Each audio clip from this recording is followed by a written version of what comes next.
ఈరోజు అంశము దైవరాజ్య పౌరులకు దేవుని న్యాయం. The justice of God for the citizens of the kingdom of God. చాలా లోతైన సత్యము, లోతైన భావాలు, ఆశీర్వాదకరమైన అంశం ప్రియులారా. క్రిస్మస్ అంటే ఏంటి? రకరకాలుగా విన్నాము, రకరకాల సందేశాలు విన్నాం. కానీ ఒక ప్రాముఖ్యమైన దృక్పథం ఏంటంటే, క్రిస్మస్ అనగా యేసుక్రీస్తు ద్వారా ఈ భూలోకములోనే దేవుని రాజ్యము అవతరించడం. ఒక మంచి మాట చెప్తున్నాను, వినండి. This is the truth. రక్షణ పొందిన మన హృదయాలే దేవుని రాజ్యం.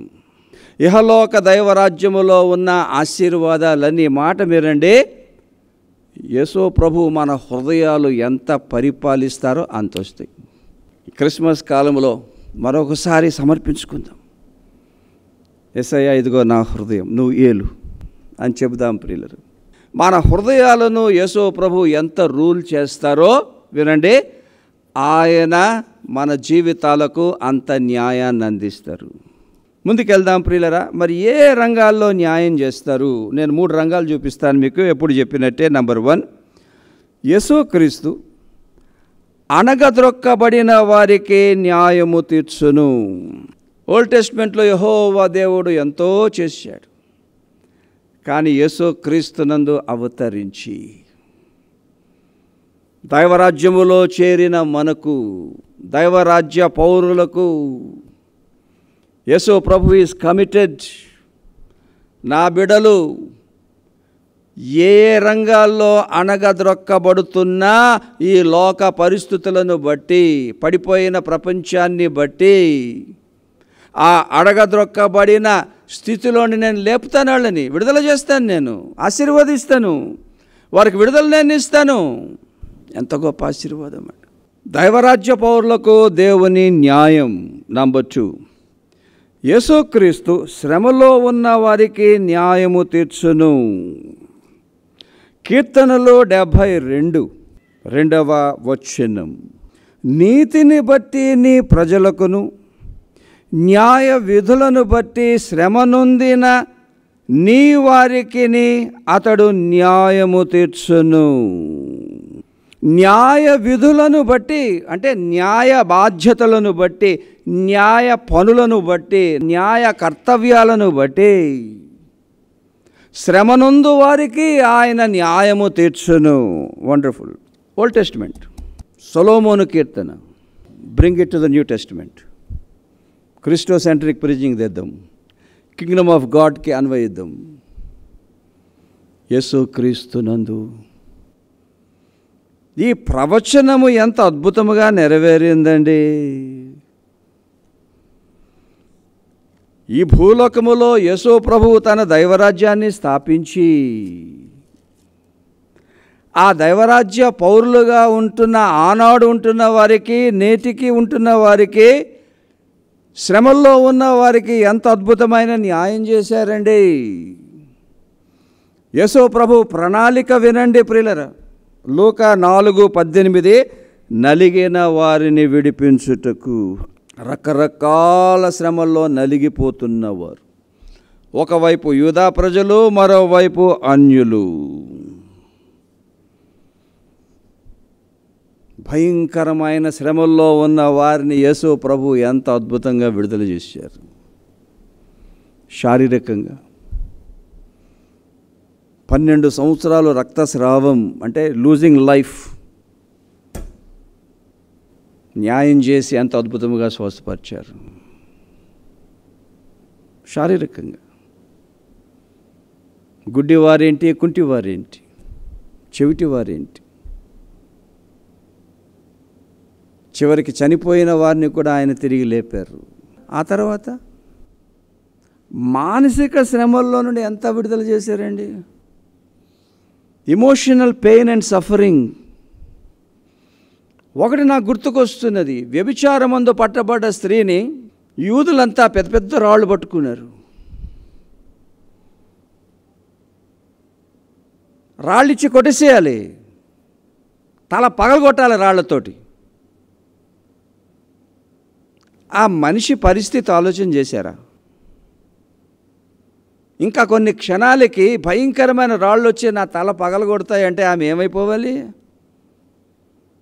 ఎంత భయములో ఉండాలి, ఎంత బాధలో ఉండాలి, ఎంత నొప్పిలో ఉండాలి. నలిగిన వారిని ఆయన విడుదల చేశారా? వ్యభిచారమందు పట్టబడ్డ స్త్రీని విడుదల చేశారా? అద్భుతంగా చేశారు అన్నారన్నమాట. ఆమె తప్పు చేసింది కదా, మీరు కొడతారా? మీలో తప్పు చేయని వాడు ఎవరన్నా అంటే మొదట రాయి ఏంట్రా అని అప్పటికే భుజాలు తడువుకుంటున్నారు. అప్పుడు యేసుప్రభు ఏం చేశారు? ఒక్కొక్కడిని చూసి నువ్వా వాళ్ళ గుట్టంతా రాసేటప్పటికి ఎక్కడ బయట పెట్టేస్తాడని రాళ్ళు వదిలేసి పారిపోయారు. అమ్మా, నేను కూడా నిన్ను శిక్షించాను. యేసుప్రభు పాదాల మీద పడిపోయింది బహుశా. ఇంకా మళ్ళీ తప్పు చేయొద్దమ్మా అంటే, చేయను ప్రభువా, చేయను నాయనా.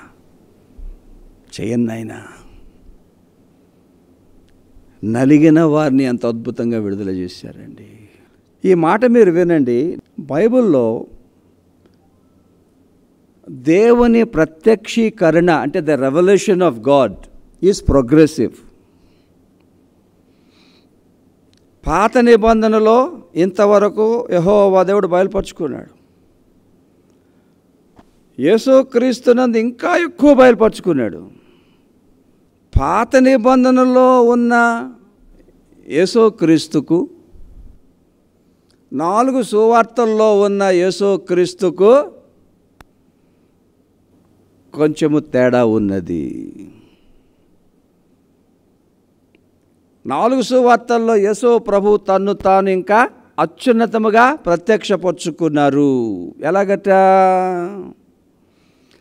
పాత నిబంధనలో ఇశ్రాయేలు ప్రజలు తప్పు చేస్తే ఎక్కడికక్కడ వాయించేయడమే, ఒక్క క్షణం కూడా నో డిలే. 100,000, 1,000, లక్షలు ఎగిరిపోయారు. మరి కొత్త నిబంధనకు వచ్చేటప్పటికి అదే పరిస్థితి ఉండాలి కదా. తప్పు చేసిన వాళ్ళ పట్ల అలాగున్నదా? నో. 4 సువార్తల్లో మొదట ఎగిరిపోవలసిన వారెవరు? ఆ 12 మంది శిష్యులు. అందులో ఫస్ట్ పేతురు ఎగిరిపోవాలా? ఎగిరిపోయాడా? తక్కిన వారు ఎగిరిపోయారా?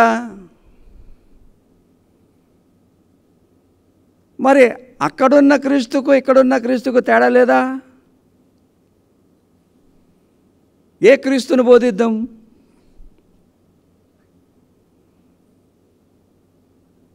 ఎవరన్నారు పాత నిబంధనలో కూడా క్రీస్తు లేరా? ఉన్నారు. కానీ పాత నిబంధన క్రీస్తుకు క్రొత్త నిబంధన క్రీస్తుకు చాలా తేడా ఉంది.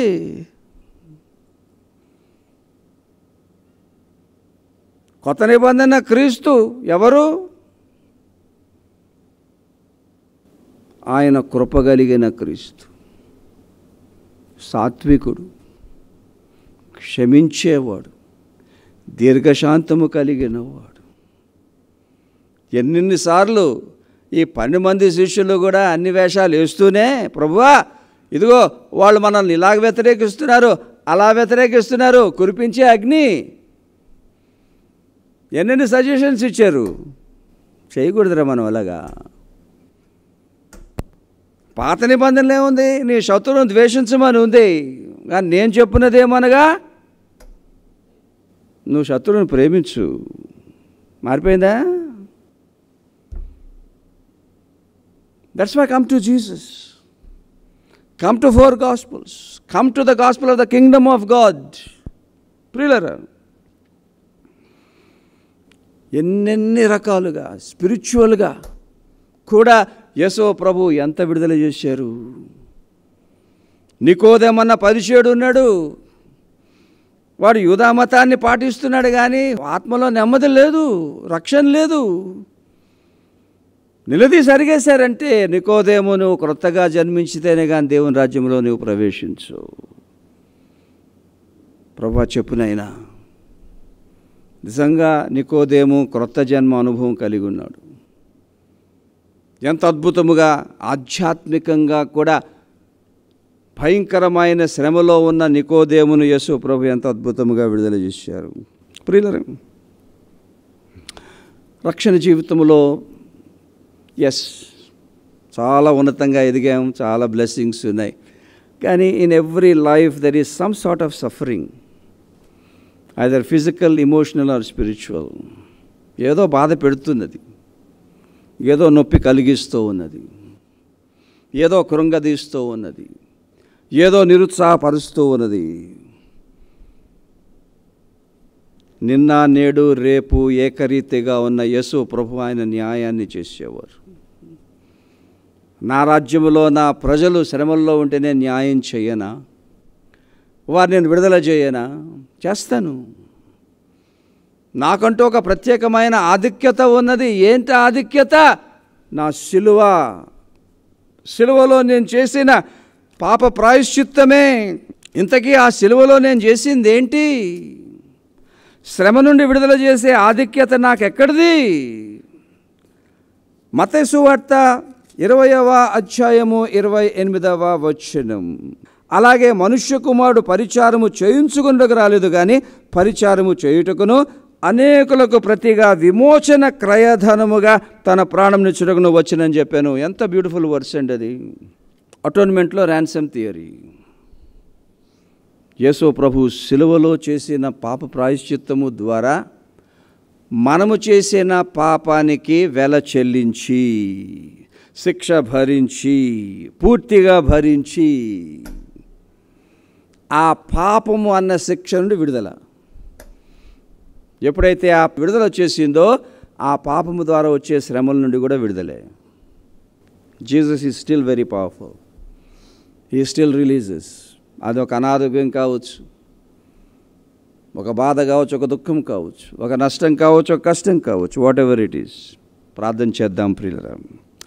నంబర్ 3, దైవరాజ్య పౌరులకు దేవుని న్యాయం. 3వది, యేసుక్రీస్తు అవసరములో ఉన్న వారికి న్యాయము తీరుస్తారు. కీర్తనలో 140 12వ వచనం. బాధింపబడు వారి పక్షమున యెహోవా వ్యాజ్యమాడుననియు, దరిద్రులకు ఆయన న్యాయము తీర్చుననియు నేను ఎరుగుదును. ఇక్కడ గ్రీకులో దరిద్రులు అనంటే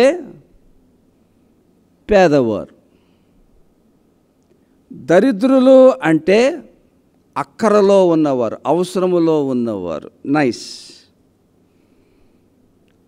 క్రిస్మస్ యేసయ్యా నువ్వు మెస్సయ్యగా వచ్చావు. ఎందుకు వచ్చావు? నీ రాజ్యములో ఉన్న పౌరులకు ఎన్నెన్నో అవసరాలు ఉంటున్నాయి, హృదయాల్లో ఎన్నెన్నో ప్రార్థనలు ఉంటున్నాయి. అవన్నీ తీర్చడానికే కదా నీవు వచ్చావు.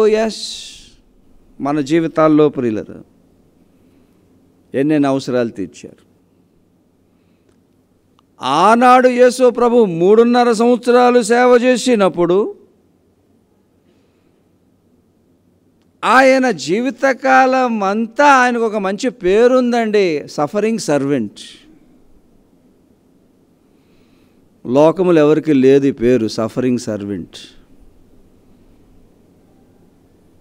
శ్రమ పడుతూ సేవ చేసే సేవకుడు, శిలువలో ప్రాణాన్ని అర్పించిన మెస్సయ్య.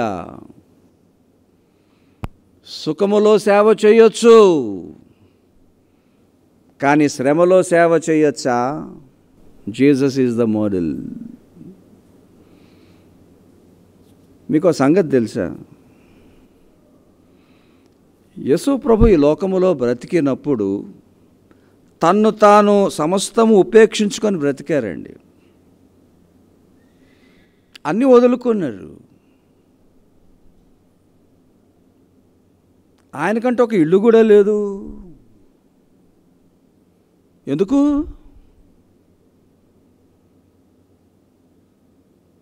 ఆయనకంటూ ఒక ఇల్లు ఉందనుకోండి, సగం టైం శుభ్రం చేయడానికి వెళ్ళిపోద్ది.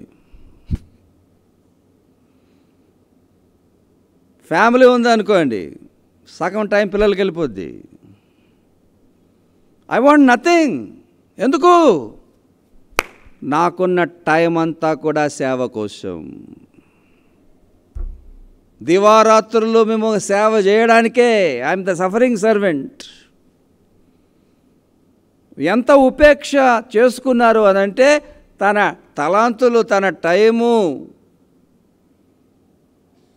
తనకున్నదంతా కూడా మానవుల సేవ కొరకు ఇచ్చారు. బైబిల్లో పౌలు అంటాడు ఒక మాట, ఆయన ధనవంతుడై ఉన్నాడు, మనము పేదవారమై ఉంటిమి, మనల్ని ధనవంతులుగా చేయుటకు ఆయన పేదవాడాయను. What a wonderful master we serve. Unique Jesus, suffering servant. నాన్నగారు పాట రాశారు, తలదాచుకొనుటకు ఇలా నీడ లేని ఓ గలిలయవాడా, కరుకైన బాటలపై చురుకైన అడుగులు వేస్తూ. ఏ చెప్పులుండేవో, రోడ్లు సరిగ్గా లేవు, చురుకైన అడుగులు వేస్తూ ఎక్కడ పడితే అక్కడికి వెళ్ళిపోయి స్వస్థతలు చేసి అవసరాలు తీర్చావు, మానసిక అవసరాలు తీర్చావు, ఆధ్యాత్మిక అవసరాలు తీర్చావు, శిలువలో ప్రాణం పెట్టి రక్షణ అవసరం తీర్చావు, నరకాన్ని తప్పించి పరలోకమన్న మార్గాన్ని తెరిచావు. ప్రియులరా, రక్షణ జీవితంలో నిజంగా వీఆర్ సో బ్లెస్డ్. కానీ అందరి హృదయాల్లో ప్రార్థనలు ఉన్నాయి కదా, అవసరాలు ఉన్నాయి కదా, పిల్లలకు వివాహాలు కావాలి కదా, స్వస్థతలు కావాలి కదా, ఉద్యోగాలు కావాలి కదా, చదువుల్లో పాస్ అవ్వాలి కదా, ప్రమోషన్స్ రావాలి కదా, ఇహలోక సంబంధమైన వస్తువులు కావాలి కదా, ఆధ్యాత్మిక అవసరాలు ఉన్నాయి కదా, నైతిక అవసరాలు ఉన్నాయి కదా. Yes, we all have. దైవరాజ్య పౌరులకు దేవుని న్యాయము యేసుక్రీస్తు ద్వారా. ఒక మంచి మాట అన్నారండి యేసు ప్రభు. మత్తయి సువార్త 6వ అధ్యాయం 26వ వచనం. ఆకాశ పక్షులను చూడుడి, అవి విత్తవు, కోయవు, కొట్లల్లో కూర్చుకొనవు, ఆయనను మీ పరలోకపు తండ్రి వాటిని పోషించుచున్నాడు, మీరు వాటికంటే బహు శ్రేష్ఠులు కారా.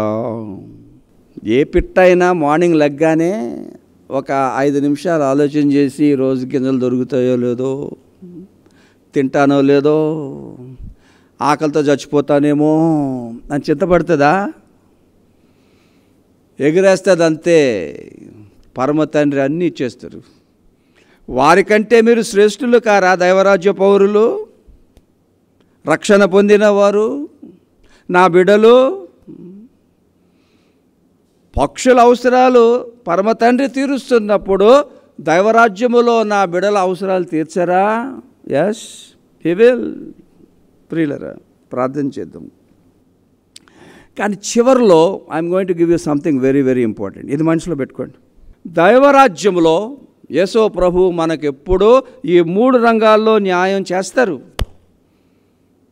అణగద్రొక్కబడిన స్థితి నుండి న్యాయం చేసి విడుదల, శ్రమ పడుతున్న స్థితి నుండి న్యాయం చేసి విడుదల, అవసరములో ఉన్న మనకు న్యాయము చేసి అవసరాలు తీర్చుట. Is always there. ఎందుకంటే ఆయన రాజ్య పరిపాలనే న్యాయముతో కూడిన రాజ్య పరిపాలన. మరి రాజ్య పౌరులుగా మనకంటూ ఏదైనా బాధ్యత ఉన్నదా? ఆ న్యాయాన్ని మీరు నేను పొందడానికే ఉందండి. నేను 3 వాక్యాలు ఇస్తాను మీకు. నేను సూటిగా చెప్పాలంటే 3 పనులు, దైవరాజ్యంలో మనం చేయవలసిన 3 పనులు. ఈ 3 పనులు మనము ఒకవైపు చేస్తూ రక్షణ జీవితంలో ముందుకు సాగిపోతే అద్భుతమైన న్యాయాన్ని పొందుతాం ఈ క్రిస్మస్ కాలంలో, జీవితకాలం అంతా. Number 1, listen to me very carefully now. యేసయ్యా, నీవు నాకు న్యాయము చేసే అనేవారందరూ కూడా వారి చుట్టుపక్కల ఉన్న వారికి వారు న్యాయం చేయాలి. నువ్వు నాకు న్యాయం చేయి అంటున్నావు, కానీ నీవు నీ చుట్టూ ఉన్న మనుషులకు న్యాయం చేస్తున్నావా? ఉందా ఎక్కడన్నా వాక్యము? యెషయా 56 మొదటి వచనం. యెహోవా ఈలాగు సెలవిచ్చుచున్నాడు, నా రక్షణ వచ్చుటకు సిద్ధముగా ఉన్నది. న్యాయం, నా నీతి, నా న్యాయం వెల్లడగుటకు సిద్ధముగా ఉన్నది. వినండి, న్యాయ విధిని అనుసరించుడి, న్యాయ విధులను అనుసరించుడి. Yes, God expects us to do justice to others. ఇంట్లో ఉన్నవారు, భర్తలకు భార్యలు, భార్యలకు భర్తలు న్యాయం, పిల్లలకు తల్లిదండ్రులు, తల్లిదండ్రులు పిల్లలకు, అత్తమాములకు, తాతలకు, మామూలకు, ఇన్లాస్కి, తోటి విశ్వాసులకు, మన ఉద్యోగాలకు, మన దగ్గర పనిచేసేవారికి. ఎందుకో మన దగ్గర పనిచేసేవారికి చేయవలసిన న్యాయం చాలామంది చేయరు. బానిసలుగానే చూస్తారు, అణగదొరుకుతారు. ఓల్డ్ టెస్ట్మెంట్లో యెహోవా దేవునికి ఎంత కోపమో. నువ్వేమో ప్రజలను అణగదొరుకుతావు, నువ్వున్న అణగదొరక్కబడిన స్థితి నుండి విడుదల చేయమని నాకు ప్రార్థన చేస్తావు. What is this? Let us be fair. Let us do justice to everyone. అన్ని రంగాల్లో, అన్ని విషయాల్లో. అప్పుడు వాగ్దానము, నా రక్షణ వెల్లడగుటకు సిద్ధముగా ఉన్నది, నా నీతి, నా న్యాయము వెల్లడగుటకు సిద్ధముగా ఉన్నది. నంబర్ 2, చాలా ఇంపార్టెంట్ అండి ఇది. This has directly related to the kingdom of God. దైవరాజ్యములో యేసు ప్రభు మీకు నాకు న్యాయము చెయ్యాలనంటే మత్తయి 6:33 ప్రియులరా, కాబట్టి మీరు ఆయన రాజ్యమును నీతిని మొదట వెతుకుడి, అప్పుడు ఇవన్నీ అనుగ్రహింపబడు. దైవరాజ్య పౌరులు దైవరాజ్యాన్ని వెతకాలి.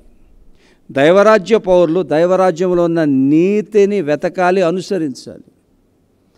అప్పుడు దైవరాజ్య పౌరులకు పరమ తండ్రి అద్భుతమైన న్యాయం చేస్తాడండి. ఇవన్నీ మీకు అనుగ్రహింపబడును. It's a real problem. కోట్ల మంది ఉన్నారండి రక్షణ పొందిన వాళ్ళు ప్రపంచమంతటా. ఎంతమంది నిజంగా దైవరాజ్యాన్ని వెతుకుతున్నారు, దైవరాజ్యం కోసం కృషి చేస్తున్నారు, దైవరాజ్యాన్ని పెంపొందిస్తున్నారు, దైవరాజ్యాన్ని ప్రకటిస్తున్నారు?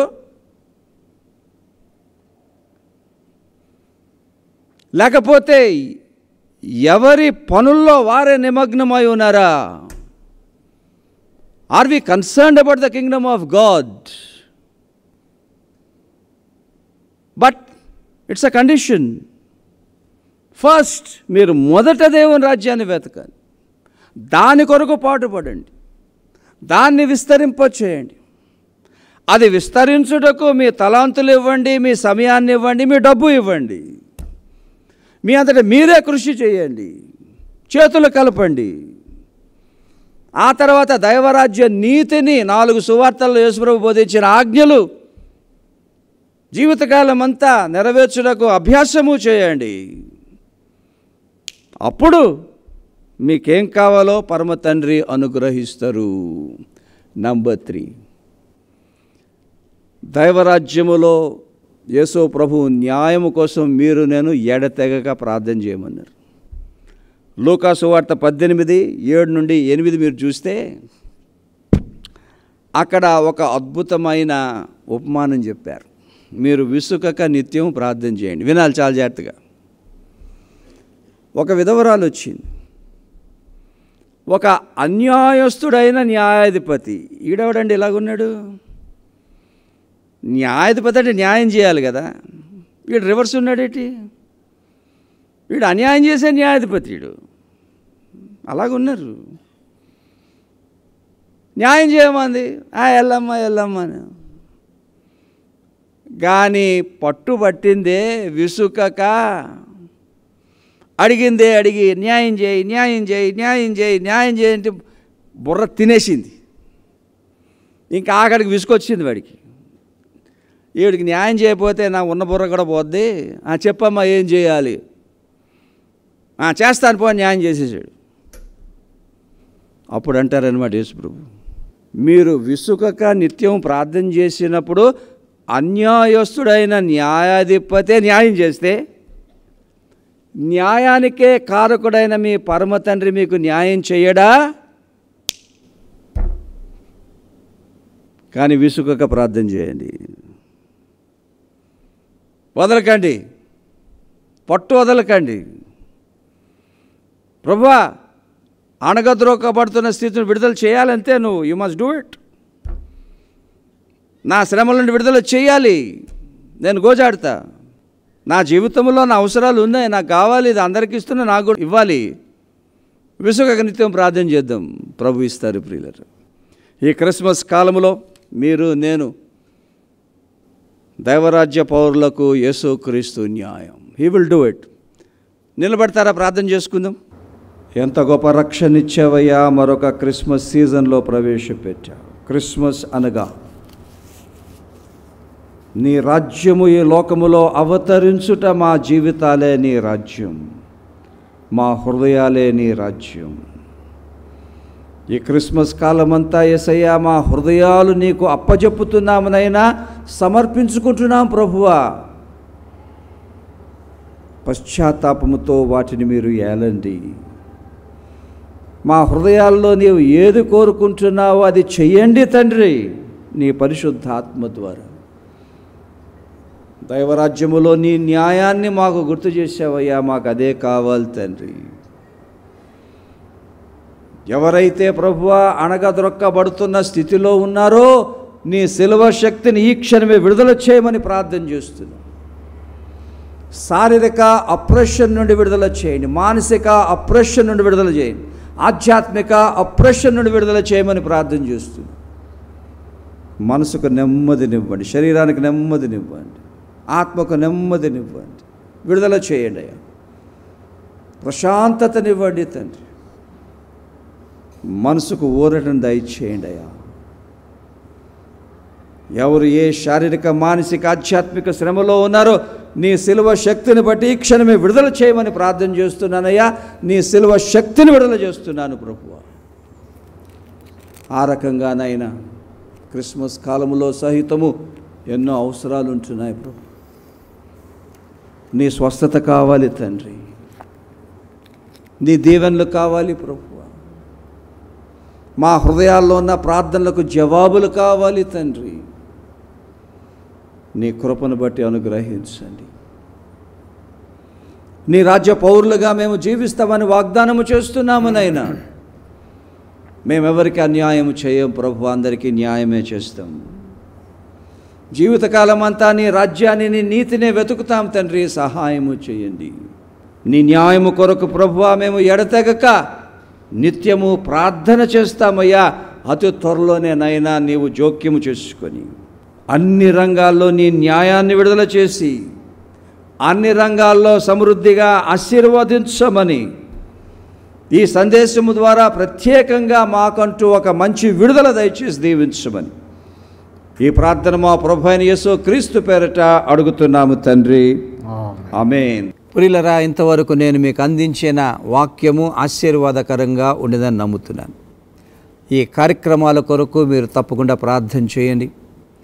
నిరాటంకంగా ఈ కార్యక్రమాలు కొనసాగుటకు మీ వంతు కానుకలను తప్పకుండా పంపించండి. చివరిలో వచ్చే సమాచారాన్ని దయచేసి నోట్ చేసుకొని మీ స్వేచ్ఛార్పణలు తప్పకుండా పంపించండి.